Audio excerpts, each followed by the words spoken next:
नमस्कार, कहानियाँ कॉलिंग में आपका स्वागत है।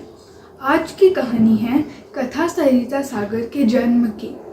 ये कहानियों का एक सबसे पुराना खजाना है और कथा सरिता सागर का मतलब है the ocean of the streams of stories.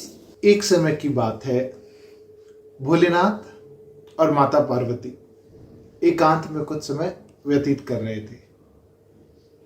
इसी बीच माता पार्वती को इच्छा हुई कि महादेव उनको वो कहानी सुनाए जो आज तक पूरे ब्रह्मांड में कभी किसी ने सुनी ना हो, ना उसके बारे में किसी को भी कुछ पता हो। भोलेनाथ मुस्कुराए, बोले, हे जगत जननी, तुम तो सृष्टि की माता हो, ऐसी कौन सी बात है जो तुम्हें नहीं पता। लेकिन माता पार्वती ने कहा, वो सब ठीक है, लेकिन आज तो मुझे कुछ वो कहानी सुननी है जो कभी किसी ने भी नहीं सुनी, जिसका वर्णन भी नहीं हुआ कभी। भोलेनाथ बोले, ठीक है, जैसी तुम्हारी इच्छा। माता पार्वती की कुछ इच्छा और भोलेनाथ ना पूरी करे तो भोलेनाथ ने कहानियों का ताना बाना बुनना शुरू किया। और वो विचार ही कर रहे थे कि उनकी नजर नंदी पे पड़ी और उन्होंने नंदी को इशारा किया। नंदी समझ गया कि ये महादेव और माता पार्वती का एकांत का समय है, इस बीच में किसी को भी अंदर आने की अनुमति नहीं है, किसी को भी नहीं। तो नंदी द्वार पर पहरा देने लगा, द्वार बंद करके, और इधर महादेव माता पार्वती को कहानी सुनाना आरंभ करते हैं। कहानियां जो कभी ना कही गई हो, मनुष्यों की कहानी, देवताओं की कहानी, असुरों की कहानी, इस पूरे ब्रह्मांड की कहानी, स्वर्ग की कहानी, नरक की कहानी, पृथ्वी की कहानी, इन तारों की कहानी, इन ग्रहों के नक्षत्रों की कहानी, और ऐसी कहानियां पास की दूर की, जिनको सुन के एकदम माता मुग्ध हो रही थी। और जब ये सिलसिला चल रहा था तो महादेव का एक गण जो कि उनकी सेवा में प्रस्तुत होता था, इसका नाम पुष्पदंत था, वह आया और अंदर की ओर जाने लगा। लेकिन नंदी ने उसे रोक लिया। उसने कहा, मुझे अंदर जाने दो, मुझे महादेव से मिलना है। नंदी ने कहा, अभी भोलेनाथ और माता पार्वती का एकांत का समय है, वो कुछ इंटरेस्टिंग बातें, जिनको हम कहेंगे, कुछ इंटरेस्टिंग कॉन्वर्सेशन चल रहा है, इसीलिए किसी को भी अंदर जाना अलाउड नहीं है, यानी वर्जित है। यह कह के उसने पुष्पदंत को रोक दिया।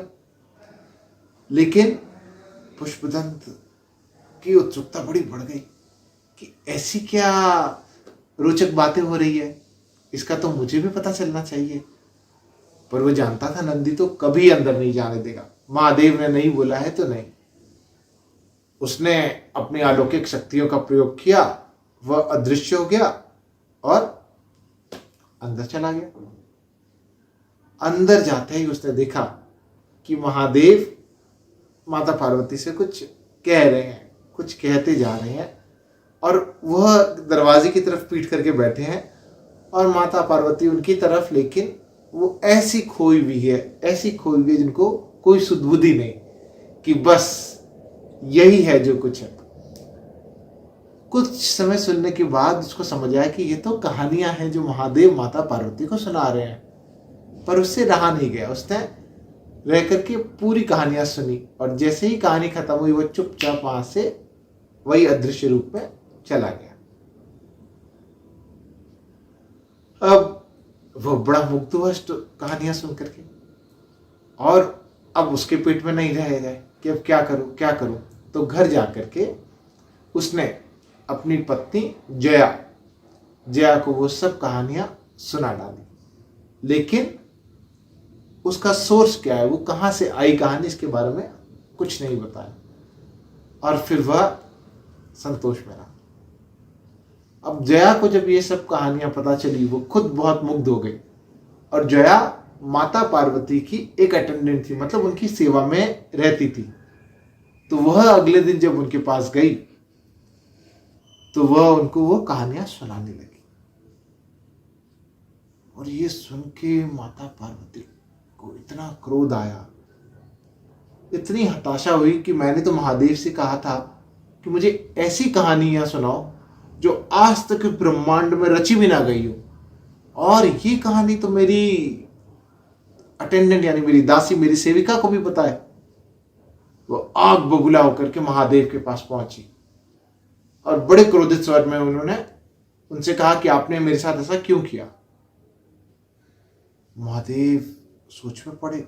उन्होंने पल भर के लिए आंखें बंद की और देखा ये क्या हुआ, कैसे ये कहानियां पता चली, और उनको नजर आ गया कि ये पुष्पदंत आया था, उनका जो गण है, उसने सारी कहानी सुनी और इसका ताना बाना इस तरह से हुआ। उसी समय पुष्पदंत को वहां बुलाया गया। भय से कांपा पुष्पदंत कि अब मेरा विनाश निश्चित है, कि मैंने जो मूर्खता करी है, जो धृष्टता करी है, उसकी सजा मुझे अवश्य मिलेगी। वह हाथ जोड़े, आंखों में आंसू लाए, माता और महादेव के चरणों में पड़ गया। लेकिन माता बहुत क्रोधित थी और वह कहने लगा मुझे क्षमा कर दो। माता ने कहा तुम्हें क्षमा तो नहीं मिलेगी, तुमने तुम्हारी शक्तियों का दुरुपयोग किया है, इसी के लिए मैं तुम्हें श्राप देती हूं कि तुम अपनी सारी शक्तियां खो करके पृथ्वी पर एक साधारण मनुष्य के जैसे पैदा होगे।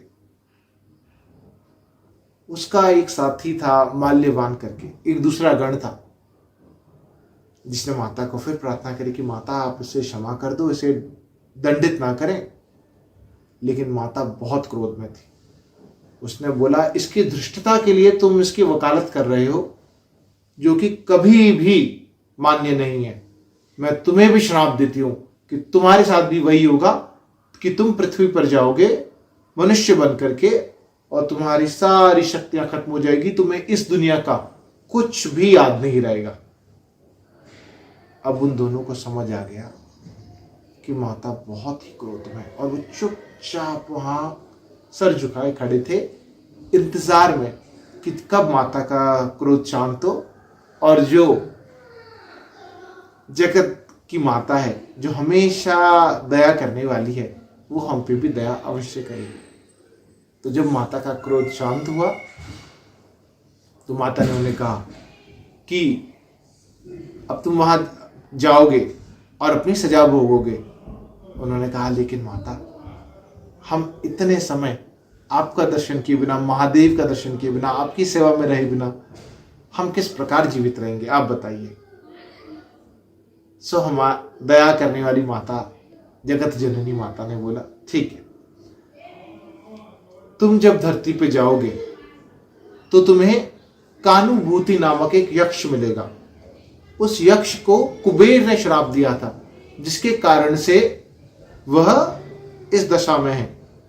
तो जब तुम जाकर के कानुभूति को ये सारी कहानियां सुना दोगे तो तुम इस श्राप से मुक्त हो जाओगे। ऐसा उन्होंने पुष्पदंत से कहा। उधर दूसरा गण माल्यवान भी हाथ जोड़ के कहा माता मेरी भी रक्षा करो, मुझे भी श्राप से मुक्ति का मार्ग दिखाओ। माता ने कहा कि जब कानुभूति ये कहानियां तुम्हें सुना देगा और तुम इस कहानियों को लिख दोगे और सब तक पहुंचा दोगे इस पृथ्वी पे, तो तुम्हारी भी मुक्ति होगी।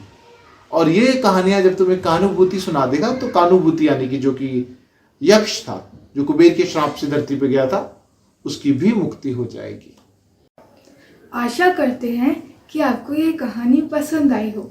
कहानी का अगला भाग लेकर हम जल्दी ही प्रस्तुत होंगे। हमें आपके कमेंट्स का इंतज़ार रहेगा।